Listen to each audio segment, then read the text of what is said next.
G'day punters, I'm Mark Duclos. Welcome along to this week's edition of Behind the Boxes. We've got a real Newcastle Hunter Valley feel about this week's episode. Mick Lill will join us to talk about the chances of more source and casual glance in the Group 2 Blacktop heats at the Gardens on Friday night.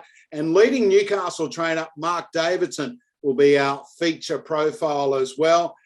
Gee, how good was it to see Wentworth Park back racing on Wednesday night, and feature racing, as I said, returns on Friday. Now, coming up, we'll have those two guys, our special guests, plus all our regular segments. What's hot, what's not, which is cool. It's brought to you by our sponsor, Ivory Coat, the rumour file, and our dogs to follow. But joining us, as always, my partner in crime, Timmy the Battler Newbold. Hey, Battler, what about the response to the interview with Jason McKay last week? Yeah, g'day, Duke, and no shock at all there.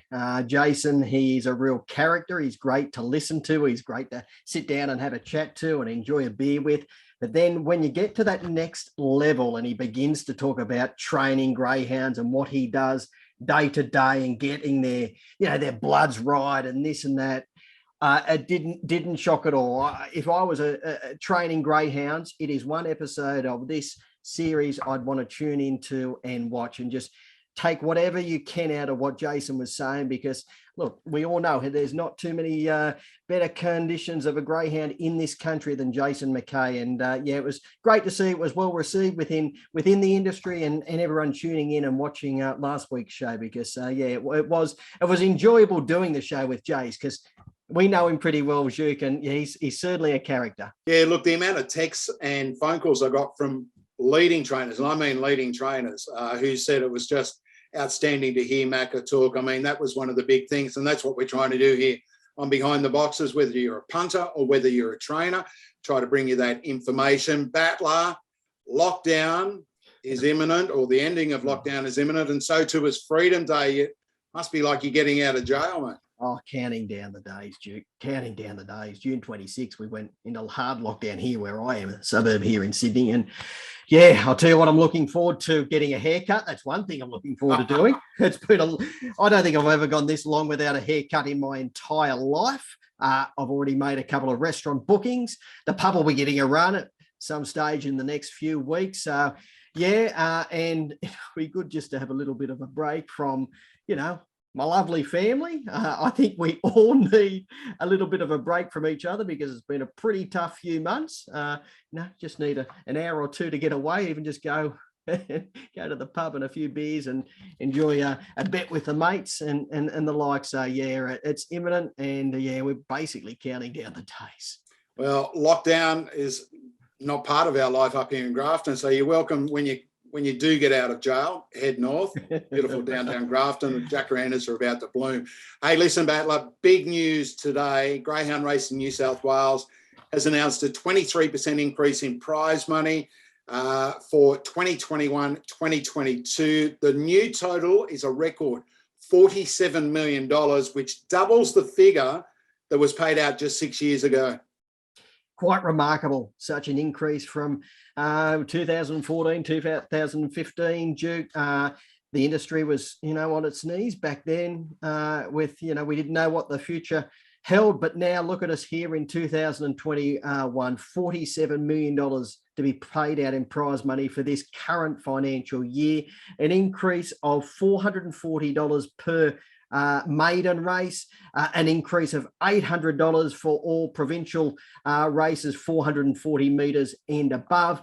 And it's great to see a couple of regions getting extra prize money for these middle distance races, Duke. The Central West as well as Northern New South Wales, up where you are. These middle distance races here in, the Hunter Valley and Newcastle and down on the South Coast over the last few months, when it's 5,000 of the winner. They've been some fantastic races, and it's great to see those regions will get that middle distance racing with the extra prize money. But all in all, we work for Greyhound Racing New South Wales. So, of course, we're going to be here promoting it and saying how good it is for the industry. But in a nutshell, if you're not happy with a prize money increase, I don't think you're ever going to be happy. Yeah, you only have to go back to 2018, Timmy, and it was 26.41 million, 28.56 million in 2019, 33 million in 2020, $38 million this year, $47 million next year. Now, I don't want to appear to be a suck up to our big boss, Tony Mestroff, but this rapid increase in prize money has come during his reign as CEO of Greyhound Racing New South Wales. But what's more important is that obviously the money's flowing into GRNSW through the corporates with Racefields legislation money because of the increased turnover. A lot of the other states, their statutory bodies are still getting that same money, but trainers and owners are fighting to get a fair share of prize money. Yeah, yes, we've seen that in the last few months, Duke. And yeah, it is a feather in Tony's cap and all of his management team over the last few years to see such increases. And don't forget, Duke, there's also $1.5 million in additional support through the homing assistance scheme, as well as a Greyhound care scheme and the racing industry rebate scheme. So it's not just hard and prize money. You've got all of those schemes which do help the industry as well. So there's $1.5 million put through those various schemes as well. So all in all, I think it's fantastic news. And the only way forward from here is continue to rise and rise, Duke. The industry here in New South Wales, in my opinion, is absolutely thriving and exciting times ahead. Never ever seen it better for greyhound owners and trainers in New South Wales in my entire life, Timmy. Now, as I said, Wenty resumed last night. Some sort of normality is coming back into our lives, obviously, and also feature racing kicks off this Friday evening, tomorrow night at the Gardens. We've got 4 heats of the Group 2 Blacktop. Boy, what about these fields? I know that these top-class greyhounds have been missing from Wenty. They've been plying their trade around the provincial tracks, but it's good to see them all back at that one venue. Oh, it's fantastic to see, Duke. And as you know, I'm an Overcastrian. I love the Blacktop. I love this time each and every year when it does come around. And it's good to see the club has been rewarded with a fantastic lineup of greyhounds going through all of the heats. We've got Zulu Warlord. We've got the Casual Glances and More Sauce. Mickey Do, he's a greyhound with a big boom. Then we've got Zipping Curios and Pay Call. So all in all, fantastic heats. And I can't wait to tune in Friday night and watch all of these, the heats, because it's always a great series. We know Flying Ricardo, he won last year's series. He's not there this year. He's off at stud, but yeah, it promises to be a really good week and a little bit over a week's racing at the Gardens. Yeah, and we had Mick and Michelle Lill on a few weeks ago on Behind the Boxes, and we were talking to them about More Sauce and Casual Glance heading into the Blacktop Series. More Sauce, of course, a prolific winner over the 400 and 450 metres. And Mick and Michelle told us about the program that they were mapping out for it. Mick Lill joins us now. Hey, Mick, tell us about More Sauce. Tell us how the last 3 weeks have been with this greyhound. Yeah, mate, we had a bit of an interrupted run with him. I sort of wish, in hindsight, we didn't give him that last 400 at Maitland, because he wrenched a joint. He got turned sideways in the pen, but we've got him right now. And his first box to box, I was happy with it, because we've been a little bit disappointed with the track at the Gardens lately. On trial days, anyway, it's been very dry and very shifty. And as we know, these fast dogs, they hit the ground a bit harder and they hit those bends a lot quicker than your average dog. But he went 24.55 his first post to post, and he hit the rail just going past the 600 box, took a bit of a gash out of his leg. So I was pretty happy with that. We had to patch him up again, and his box to box was super, mate. But he was just going too quick into that first turn, and the track was pretty dry. He had his skates on going through the catching pen there. He went, what did he go, 484 early, 17.10 down the back. He'll give that first section record a nudge on a decent service, So I think the record's 482. He just come out under the leads, and he was dead set sideways going through the pen because he just couldn't get grip, He's just going too quick. And I was really happy with the way he trialled there on Monday. He knocked his he took a couple of tenths off his post to post time, and he's pulled up clean. So it's probably the best we've had him. Is probably now heading into the heats, And Mick, you're bearing in mind that the finals are a week away, over a week away. Have you got anything up your sleeve going into the final? That's going to be the grand final for this series. Do you think whatever he does tomorrow. Oh yeah, tomorrow night at the Gardens. You've got a little bit up your sleeve. Yeah, 100%. Just got to be mindful we don't flatten him either. You know, he feels to me like he's sort of at the same stage as what Casual Glance was early on when he took on the Gosford Cup. You got to be really careful managing them through once you're bringing them up. All these other dogs are all seasoned over the 500, like Casual Glance. He's humming at the moment. We're just going to be mindful we don't flatten him. So we'll just have to do a bit of extra if we're lucky enough to make it through. It'll be a balancing act on how much work I'll give him as to not flatten him and freshen him for the final. He draws box 3 in the first heat, Mickey. He's got Arctic Kingdom drawn inside of him, Peyton keeping to his outside. Obviously, I guess it's hard to say, but you would assume that he's going to lead these dogs. If he's running the 484 first split, he's going to be out in front. And for him, at his only second ever run over the 500 in a race, that's exactly where you want him to be.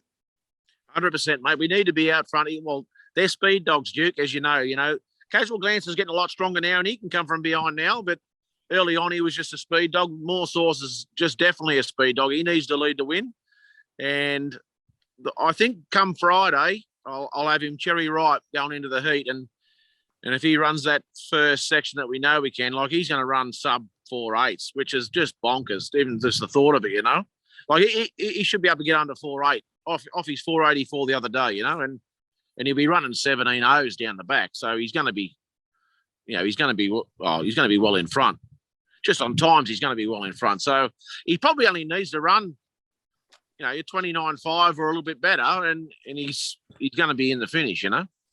Looking at the race, Mick, you would only need to run 29.5 to win that race. I think as far as if you make it through to the final, you are going to need to get around the 29.3 mark to take out the final. But if he's running those early times, I've done form at the Gardens for years and years, basically since the track opened. And I don't think there was a day that I'd ever think a dog could get down to 480 or even below that to that first mark. I know the record's now 482, but geez, if he does that, he's going to be a long way in front on that top turn. And look, he'd have to really fall in a heap, in my opinion, to get run down in the race he's drawn, because I can see Arctic Kingdom probably driving to second at the first turn. He's not an overly strong greyhound. So look, I think it's looking at the form, to me, it looks he's raced to lose. Would you agree?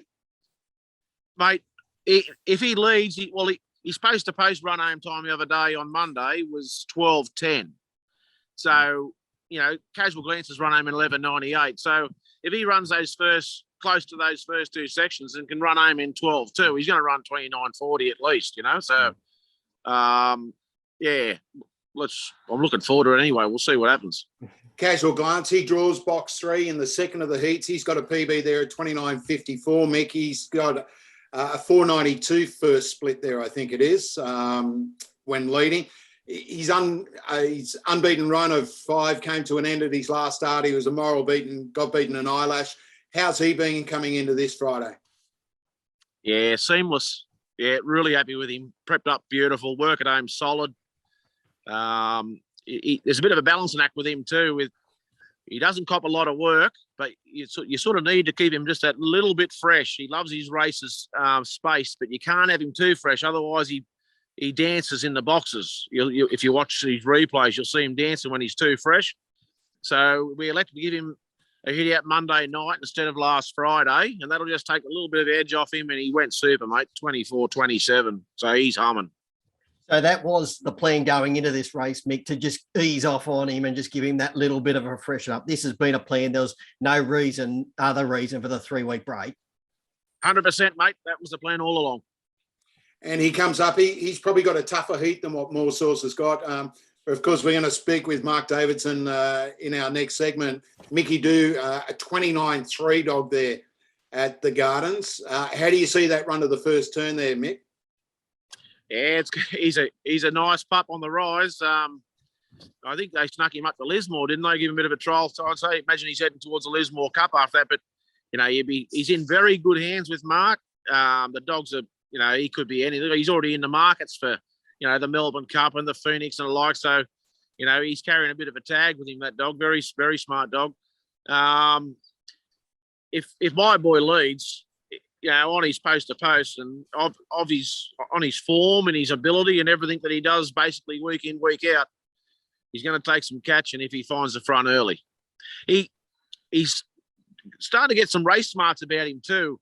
He used to hard crash for 3 or 4 strides and to find the fence, but he's starting to do things in the field now. He's working. He's a very professional dog.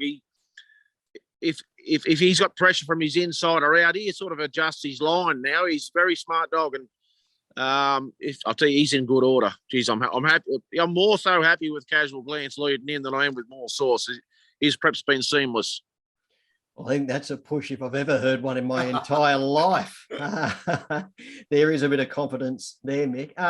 Now, I've got to say, with him, what he did, he got beaten last start, but as Duke alluded to, from a certainty beaten, but he showed me another string to his bow. You know, we're normally used to straight on the bunny, just keep rolling, just run his rivals ragged, but he kept on coming. He showed a bit of grit and determination at his latest run. Yeah, take nothing away from Jeff and Leanne's really good dog, their Kid Psycho.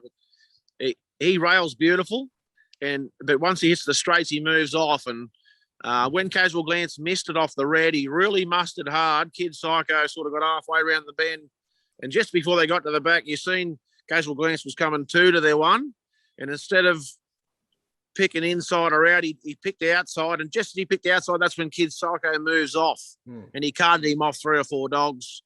He lost a bit of ground there. He come again in the straight, and as he was about to go past him again, he carted him off again in the straight. So take nothing away from Kid Psycho, very, very good dog, but yeah, I think he was a good thing beating myself. All right, race 5, More Sauce. Race 6, Casual Glance. Hey, Mickey, before you go, I've got to say, well done. Robbie Rotten returned to the racetrack on Monday night at Maitland, running 22-3. I know you've had a lot of trouble with him lately, split webbing after his start prior at the Gardens. You've put a lot of work in this dog. It must have given you a great satisfaction to get the cash, mate. Oh, I was bloody stoked, mate. I hope the punters got the tip a couple of weeks ago because I said he was airborne. He's going real good, the dog. He's got one of those economical energy-saving actions. If you watch him coming down the straight there at Maitland, he's got the most perfect stride.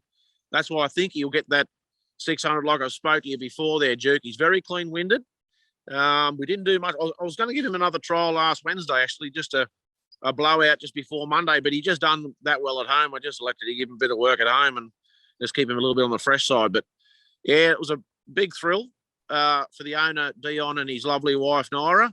They dead set.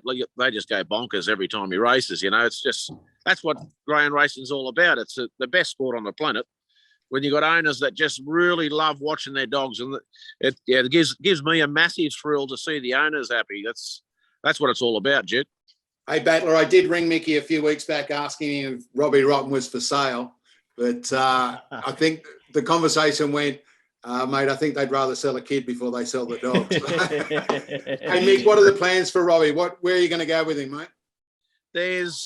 We can't get to Wenny. I'd love to get him back down to Wenny, but we're sort of sacrificing a couple of Wednesday wins with him because we can't get to Wenny because of work on a Wednesday. We can get there on a Saturday, so that we'll go through those 5th grade heats at Maitland over the 450 next week. They've got just the jackpot heats. I think it's 5,000 winner the following Monday. And then there's a couple of options on the table.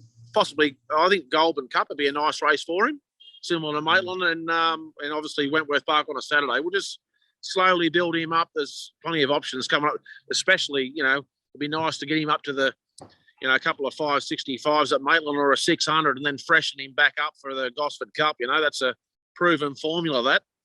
Yeah, well done, mate. Hey, listen, good luck on Friday with More Sauce and also with Casual Glance. Good luck moving forward with Robbie Rotten. Hopefully, mate, we'll be talking to you next week again after the boys have qualified and you've got a tilt at the big one, the Group 2 Blacktop. Great to talk to you, lads. Win, lose or draw, we're just, as long as the boys come home safe, that's all we care about. Good on you, Mickey. Thanks for joining us. Mick Lill here on Behind the Boxes. Coming up after this break, what's hot, what's not, all our usual segments, plus Mark Davidson, one of the leading trainers in Newcastle, will join us right here on Behind the Boxes.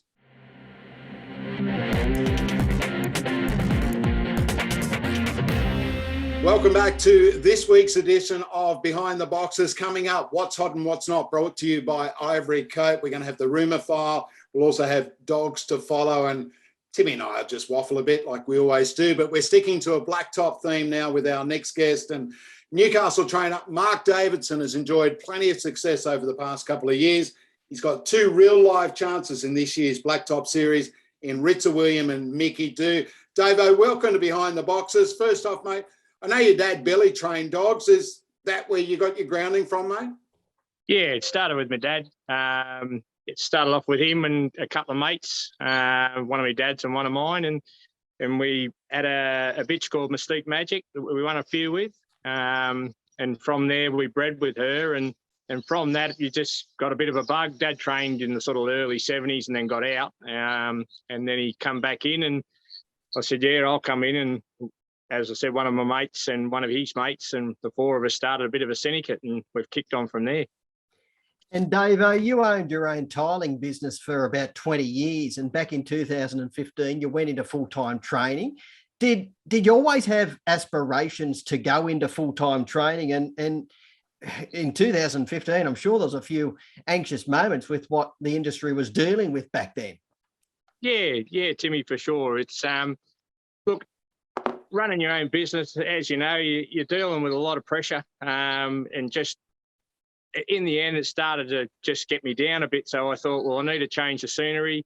I love the dogs, and when this property come up, we said, well, we'll take it. And from there, I just, over the next probably year or so, I just started to feel my way into it, made sure I had a good bank behind me, because I thought if I run into some down times, I'm going to have something to pay the mortgage. So we persevered for a year and filled the kennels up, and then I made the step. We went away on a holiday, actually, and come back, and then the industry was going to shut down, which rocked me a little bit because I just sort of faded out of the tiling game. But luckily enough, that everything come good, and I've been able to kick on from there. And Mark, you train at Brandy Hill, which is around about 30 minutes from both the Gardens and Maitland, and a couple of hours from Sydney. The battler from Brandy Hill looks like he's done well. The backdrop there looks beautiful. Tell us a bit about the property. How many kennels there? How many do you have in work? What sort of exercise yards do you have? Yeah, we've got 5 acres here. We've got 3 acres with the main house and the sheds. And I've got a 2-acre paddock just off to the side of the joint. And there's a couple of 110-metre runs, and I've kept them right over the far side of the paddock. And I just like to use them firstly when they get here, and then I've got a couple of shorter runs up in the corner. But I use the paddock, the openness of the paddock, a fair bit. I usually get the motorbike out, and most of them like to run beside me, so I can change it up a fair bit, and it seems to work. It's very easy to keep them fresh that way, and happy, because once they're out with the bike and they're with you, that it's not a chore anymore. It's a bit of fun. So I've had success with that. I probably overtrained them when I first come, doing too much with them, but I've sort of got into the rhythm now, and you get a few tips off the likes of Jason McKay and a few others that do all their work from home, and it's all starting to come together. The battler from Brandy Hill. Hey, seriously, have a look at it. Yeah, he's doing it tough, isn't he? We're doing all right. It's a nice place. It took us 6 months or more to find it. Something that was within range of going to see the kids, and not too far out. And we've come up with it. There was, we've done a little bit of work here. We've got about 17 kennels up there, 12 in the main shed, and sort of 5 on the outside that we use for free trainers and dogs coming in that's just first come into the joint. But it's seen us now. We're probably looking to get a little bit bigger, not too much. Mel's, my wife's just retired, so she's helping me full time now, which is a massive bonus. It's I can shoot away and trial dogs, and just know that I'm coming home and everything's done, or she can go to the races, she can handle them. She's as good as what I am with them, so it's it's making it a lot easier now having Mel with me, and we're looking just to expand a little bit more. We've taken on a couple of pups that we can rear, and just sticking to our main core of dogs, and we get 15 good race dogs. Well, it's going to carry us. That's enough. And Davo, in your whole career, you've trained over 360 winners. You've had a really good run recently, particularly with a bonny little bitch called Let's See. She contested a number of feature races around the country in the first half of this year. Yep. She's off to be a mum now, but gee, she was a talented bitch when she was right on song. Yeah, she was, Timmy. She had a few little traits with her, but she was a good chaser, and she mixed it with the best. We didn't miss anything. We took on them all, and it was a shame in the end that a hock went. But Karen and Wayne, when we sent her down to Melbourne, I can't thank them enough. Wayne Vassallo and Karen Pitt, they done a tremendous job. And even since she broke down, she's been still down there due to a rod in her leg, and she's been down there over 4 months now, and they done a fantastic job. It's unbelievable of what they've done for us over that time, especially when she's not racing. It makes it hard on them guys, and we're very appreciative. But she give us a massive thrill in the Association Cup. Could beat her head to head.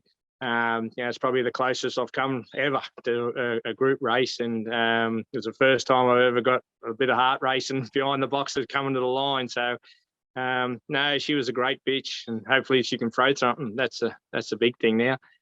Hey, Davo, we talk about group races, and of course, we've got the Blacktop Series kicks off tomorrow night, Friday night at the Gardens. Your current kennel star is a greyhound by the name of Mickey Doo. He lines up in Heat 2 of the Blacktop. He takes on the likes of Casual Glance. Now, he landed in your kennel after clients purchased him after he finished unplaced on debut at the Gardens in May, but he's obviously shown you plenty from day one, and I believe you were originally going to send him for that Grafton Maiden Classic in July. Yeah, that's right, Mark. We went up there. When we got him, he was just green, very green, young in the head, and so we worked with him. But from day one, he just showed he had that raw ability of a big motor, but still learning how to use it.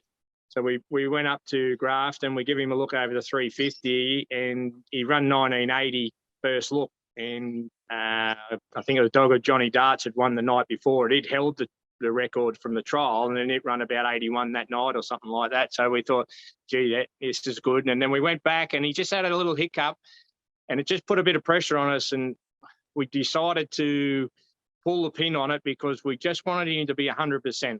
And we said, if we push him and something goes wrong, we'll probably be kicking ourselves. So we aborted it, come home, got him right, put him around at Maitland, and he trialled his next trial. I think he ran 22.25, and then he come out in his maiden, missed it by 4 or 5 and still won, and it was a massive win. But he just got into a couple of little bad traits in the beginning, and hopefully we've ironed them out now. And from there, we haven't missed him as far as grade-wise. I normally try and take him and win all the low grades as I can, but after the maiden, we stepped him up to a 1-4 win in the 450, and he got the job done. Then he ran second in the final, still making mistakes, and we needed the competition. That was the big thing. That everything I had here, at that stage, I think Ritza William had won 6 or 7 races for me, and he beat him in the trial. And I said, we've got to give him competition. If we want to take on the good dogs, we need the competition, not running 10 lengths in front and not learning how to race properly. So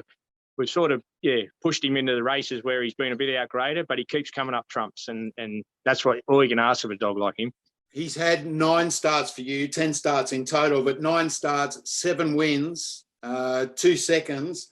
Yep. Again, he's taking on the real top-class dogs in this heat.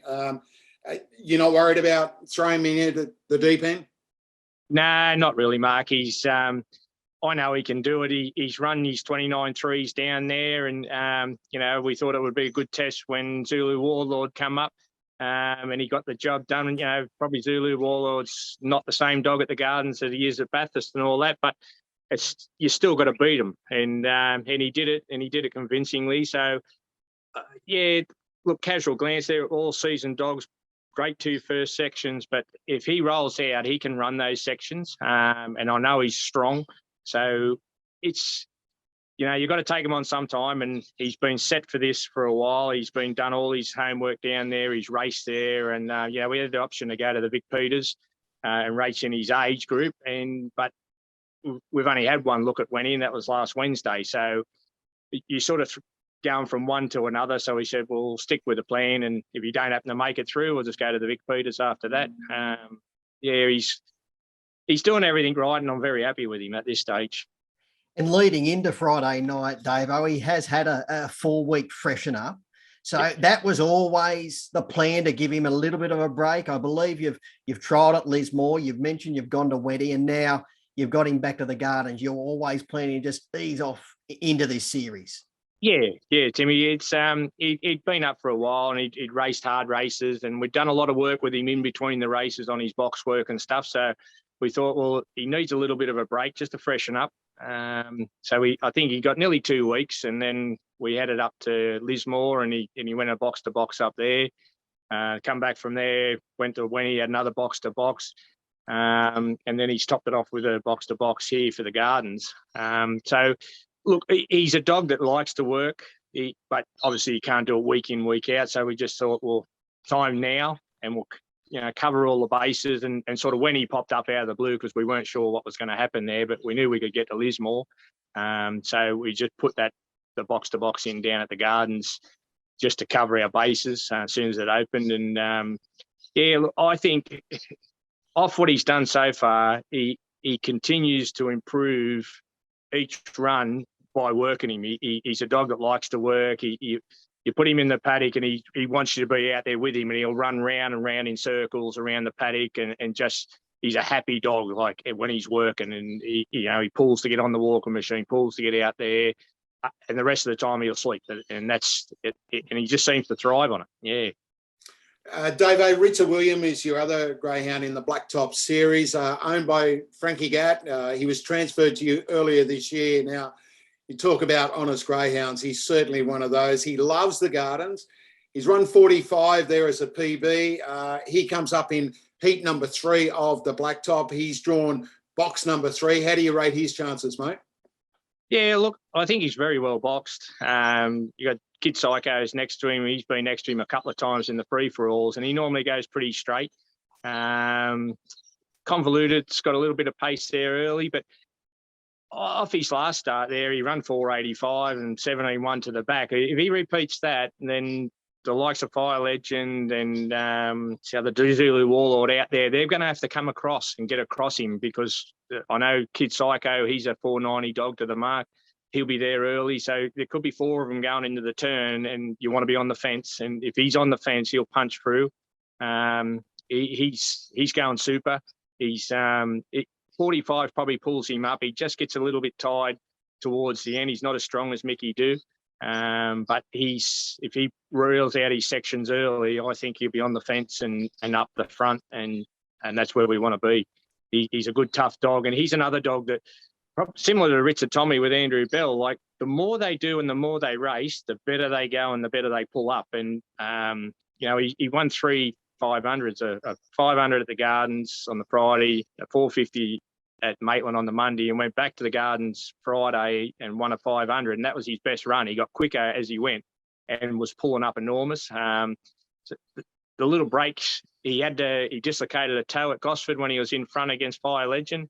So we've sort of just got him back in time. So he's probably going to be a touch underdone, which might catch me out at the end, but look, he's certainly running his first 2 sections. And if he is, then I think he's tough enough to get a win and, be better the following week, because, as I say, he does enjoy the work, and the more he races, the better he seems to go.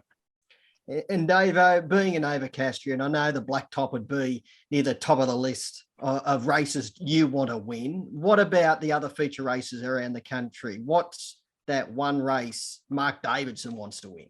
Oh, well, if you're going to talk money, you got to say the $1 Million Chase with 2 of them next year. You'd love to be having a crack at that. But look, any group race, I've made the finals. I think someone said the other day, I've made 10 or 11 finals, group finals, but, and I've made the podium once. I'd love to win one. It doesn't matter which one. It's just as long as you can win. It's a massive achievement. I take my hat off to anyone that can train a winner, let alone, you get into the group finals. And, as I say, talked to Jason McKay, and he said, Mark, you've found the lengths you need. Now you got to find the inches. And it's pretty true. You need everything to go right. And hopefully one day it'll happen.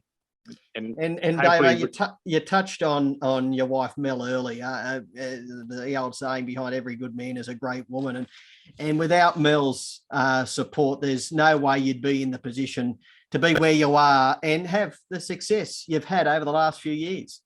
Yeah, well, that's right, Timmy. It's a massive help, and I'm lucky she likes the dogs, and they're very handy to have. If everybody's here with you, and she goes in, gives them the cuddles that they need, and spends a bit of time. It's just very helpful, and she'll go to the races. She knows exactly what to do. She come when we took Let's See to Albion Park. We drove up. She come with me. We drove straight back home. Between the two of us, shared the driving. So all night we got home. We unloaded, went to the Bathurst Cup final, and then got home at 3:30 the next morning. Like, you wouldn't find too many wives that'll do that. And we're still together, so. You must be doing something right, Dave. Hey, listen, mate, initially, best of luck in the Blacktop Series, but good luck moving forward with the team. Hopefully one day we'll see you win that group race, and let's hope it's Friday week at the Gardens, mate. Thanks very much, Mark. I appreciate it. Good on you. Mark Davidson there joining us on Behind the Boxes. And Timmy, he's been very successful for a long time now. He sure has, Duke. And I've got a photo here of a greyhound by the name of Jack Bauer, a greyhound I owned with a good mate 5 or 6 years ago. He was bred in Melbourne, and he had one run down there. And we decided to bring him up to New South Wales, and Mark's always trained a dog or two for me along the way. And don't worry, the aim was to set him for a first up victory in a maiden, and Mark did everything possible to get him right. First up, they bet $12, $13, $14. He basically hid the dog from all the trial purrs in Newcastle. $22.95 straight to the front, and he got the money. So he certainly. I don't remember getting the phone call about that one either. Yeah, I don't think too many people other than me and the other owner knew too much about it, and Davo. So we kept it very quiet. You got to do these things sometimes, Duke, when you spend all the money to do to get the dogs and bring them up and transport and everything. Absolutely, like that. So so Davo, I've known Davo for a long, long time. As I said, he's trained dogs for me. We've had quite a number of winners, but Jack Bauer, he's one I'll never ever forget. As I said, he was a dog who won around 8 or 9 races for us in the end. And he did a great job. And no, I'll never forget, that was the 29th of August, 2015. Probably the last winter I think got back. Yeah, you still count the cash. One of the real lovely guys. Always got a smile, always happy to have a chat. And the one thing I really like about Davo, mate, never makes excuses for his dogs when they get beat. No, you're spot on. He's actually in a similar mold to Jason McKay, really, and they are great mates. Jason's, he's never making excuses when they get beat. He's got that sort of Jason sort of similarity with him, Davo. So yeah, it's you won't find a better bloke. He's a terrific bloke, and he's a damn good greyhound trainer, that's for sure. Yeah, he sure is. All right, time for one of our most popular segments, What's Hot, What's Not, brought to you by Ivory Coat. Don't forget, great range of pet food there for cats and also for your dogs. Of course, Ivory Coat, the sponsor of What's Hot and What's Not. Battler, what's on fire for you this week? Well, a couple of trainers, boutique kennels, you could say. Steve Fitch, who trained a winning treble at Nowra on Monday, and Robin and Glenn Goodwin, a husband and wife training team from down at Dapto. They trained a winning treble up the straight at Richmond on the weekend. So both trainers, both teams, they haven't got a heap of numbers as far as, they're in the kennel, but it's quite a feat. It's different when these bigger trainers, Duke, who have got a stack of dogs in the kennel train trebles, but when these boutique-like kennels, they do it, it's quite a feat. And Robert and Glenn, they've had a great run with Radiation, who he won up the straight. He's a flying machine. They've got him absolutely airborne at the moment. He loves up the straight there at Richmond. So he was a really nice winner on the weekend. And Steve Fitch, who I said, as I mentioned, the 3 winners at Nowra on Monday. He's had a lot of success over the last 18 months to 2 years with he races the Cumbria Prefix greyhounds. And, you know, we had a lot of luck with Cumbria Nino, Cumbria Lass, which was a Barsha Bale Hilltop Bell litter. And this is the next litter. And this one's by Fernando Bar, where you had Cumbria Kid and Cumbria Dave win on Monday, and his old war horse Silver Heels win as well. So yeah, a shout out to Steve Fitch and Robert and Glenn Goodwin, because doing a great job with only a limited number of dogs in work. Another family treble as well, Battler. Last Thursday night at Dapto, Andrew Rowe and his daughter Carly, they trained the trifectas, their second treble in 11 months with greyhounds of the same litter. Tour General and Hibiscus Moon for Andrew, and Carly scored with Exude Lightness. So well done to those guys as well, because as you say, mate, it's such a tough thing to do. And Davo hit the nail on the head. I take my hat off to anyone who trains one winner, let alone training two, let alone training three. Yeah, absolutely. As I just mentioned, these some of the big trainers, they can try, the Jason McKays and Andy and Jody Law, they might train a treble, quite regularly. But when these smaller kennels like the Rose you've just mentioned and the other guys, it's great to see. And that's what I think you've got to make mention and got to give them credit where credit is due, because it's, as Dave said, it's hard enough training one winner, let alone three on the card. Yeah, it sure is. Hey, listen, I'll tell you what's hot for me, Battler. I'm fairly simple, as you know, mate. What's hot is returning to Wentworth Park, the racing, and returning with feature races. And that, of course, as we've been talking about, the Blacktop Series kicks off tomorrow at the Gardens. But as I mentioned at the top of the show, just a little bit of normality reappearing in our lives. I know we make fun of the lockdown, but you guys get your Freedom Day in those lockdown LGAs in Sydney on, I think it's October the 11th. But just being able to get back to Wenty in the near future, and then seeing all these good dogs converge at the Gardens on Friday night, mate, that's enough for me. I'm very happy at the moment with that. Oh yeah, look, I've been hanging out for these feature races to come back. I as we've mentioned, I love the Blacktop Friday night, and then Wentworth Park. We've got the Sydney Cup. We've got the Vic Peters, the Peter Mossman, and we'll be doing a special broadcast too on a couple of those nights, Duke, which will go out on our social platforms. So really looking forward to getting back to Wentworth Park. This Sydney Cup, it's going to be one for the ages. I know we have sort of talked about it a number of times on this show over the last few weeks, but it's just going to, it's as I said a few weeks ago, I don't think I've looked forward to a series like this for a long time, particularly a staying series, because I think we've got the best bunch of stays we've had in New South Wales for a decade or two. Yeah, it's certainly exciting. I mean, you go back a few years when Tornado Tears was at the top of his game and came to when he ran a track record and that, but I think he was more one out, whereas this year we've got 5 or 6 of them that any one of them, depending on how the race turns out, they can probably win the race. So really looking forward to that Sydney Cup. The rumour file, Battler, boy, oh boy, the tongues are wagging this week. I'll tell you what I did. I took a phone call earlier this week from, I'll just say, a leading Victorian trainer who asked my opinion on if he was going to move to Sydney and set up a satellite kennel, what area of Sydney or close confines should he be looking to set up as far as a satellite kennel is concerned, not a full-blown complex, but a setup where you could probably have 10 or 12 greyhounds up here. And as we know, it's very prevalent in thoroughbred circles where the likes of Chris Wallery's got stables in 3 or 4 different states. But this was from a very big name Victorian trainer. No names, no pack drill, guys. Don't give them up. But a lot of people looking to move to New South Wales with the increased prize money. It was only 5 years ago they were all looking to get out of the state because of what was happening. Yeah, quite interesting, Duke. And I'm not surprised with the increase in the prize money now. Well, who wouldn't want to be here in New South Wales, particularly the way Victoria's going at the moment? They're continually, we talk about lockdowns here. Well, they've basically been in lockdown down there for 18 months or something like that. Yeah, you feel for them. But I'm not surprised. And as you've just alluded to, the success we've seen, in the thoroughbred world with the Chris Wallers and the like. So, yeah, that is a very interesting rumour. Will be interesting to see whether it does come to fruition down the track. let's try and earn our viewers and listeners a few bob here, mate. What is your dog to follow this week?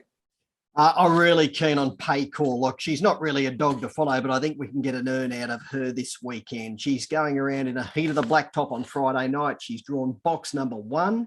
She's drawn underneath a wide runner. She's going to get an airport to drive up on the rails here and take control. And I think she'll just put rivals away. She's a greyhound who's first up at the Gardens, but she's in the care of Pete Ligosiani now. There's no doubt in the world she would have trialled around the Gardens, and I'm sure she'd love the joint. She's come back from a break in outstanding fashion. She's won 3 on the trot. She's run flying times over the 400 metres, then over the 500 at Gosford at her latest run. Look, I think she'll win on Friday night. She's up against Zipping Kiros, who have always had a big rap on, but if she can find the lure at the first turn, she'll run 29.3 around the Gardens. Now, you can't run greyhounds down when you're running. You can't give greyhounds 4 or 5 lengths around the garden if you're running that time up in front. And Zipping Kiros, he's just a little awkwardly drawn with a railer on his outside. So I think Paycall will be winning on Friday night, Duke.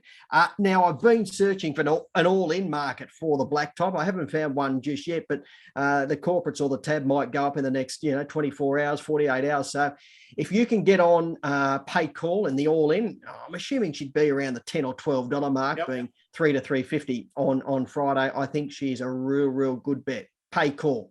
Yeah, well, Zipping Curios will probably make the market for her being in that same race, but they've only got to run 1-2 in the heats to get through to the final. Listen, my dog to follow, I'm going out a little bit west, and a greyhound that's not, I wouldn't expect it to be a superstar on the track, but he's a handy little chaser. A dog by the name of Falcon Fly, trained by Paul Steedman out at Lidstar. It's won its last couple at Bathurst in 29.96, and then it won again there on Monday afternoon, running 29.88. The thing I really like about this dog, he's on that upward progression, Timmy, over the 500s. He dropped back to the 300 and the 400, but his last 2 goes there. He's shown really good early pace to lead and win. And obviously with the return of Wentworth Park, we're going to see these dogs travelling back to the city now. And I just thought Falcon Fly by Fernando Bale out of Pearl's Legacy, good damn line there as well. I thought he was a greyhound that we could probably get a quid out of in the next few weeks in those low-grade races at Wenny if Paul decides to head there. Otherwise, at Bathurst, he's a greyhound that does most of his racing there, and I just thought he was a greyhound on the rise, mate. Oh, I agree, Duke, and there's a few in the litter that go really well. Prince Creed, who's a kennel mate, Paul's got it as well. It's won 7 out of 12 and run quick times at Bathurst and Goulburn. He's another on an upward trend. And even Marge Irene, who's in the care of Ruth King, who trained Pearl's Legacy, she's won 3 at Dapto, I think, and she's run around 30 seconds each time. So, yeah, it's a nice litter. And, look, I think you could nearly follow all 3 of those greyhounds, Duke, because I dare say, particularly Prince Creed, if it can get the 5, I think it's only had the one run over the 500, but if it can run the 500, I think all of those greyhounds are future city winners. Yep, Falcon Fly, look for him either at Bathurst or hopefully at Wentworth Park in a grade 5 race there. Battler this Sunday, NRL Grand Final. Melbourne got rolled by Penrith, the team that you backed pre-post, pre-season, pre-game. Must be a fill-up if the Panthers get the cash. You know what happens now, dude. You know what. The over's God, mate. The over's God. He'll just chime in.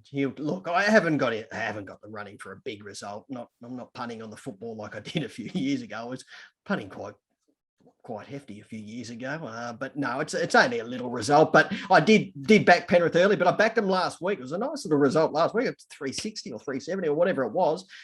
I am shocked, though, that they're $1.65. So, look, if I had them going for a much bigger result than what I have, I'd be backing the bunnies as well and making sure I don't lose on a bit of a crush. I don't lose on the race, But I'll be sitting back and cheering Penrith home, and hopefully I might actually ran second in the tipping competition this year. So I'm actually seeing the footy all right. The Bulleye NRL tipping competition. Hello to everyone down at Bulleye. I haven't been down there for around 6 months, I don't think, but I run second in the tipping comp. So I'm seeing the all right in the footy. So, I'll be cheering Penrith home. And we'll be able to eat a little more than, chicken noodle soup next week if they get the baked chance. beans. I reckon it's going to be a cracker of a game. Tavita Pengai out of the Panthers. Nathan Cleary with a crook shoulder. Brian To'o with a bad ankle. On the other flip side, you've got South Sydney. No Latrell Mitchell. Hasn't stopped them in their charge. Reynolds has got a suspect hemi or a groin, I think it is. Cody Walker's playing out of his skin. It really is a game, and they only met a couple of weeks back anyway, and I think there were 4 points in it. So, again, my roots back in the west at Winston Hills, where I lived for a long while. I'm going for the Panthers as well.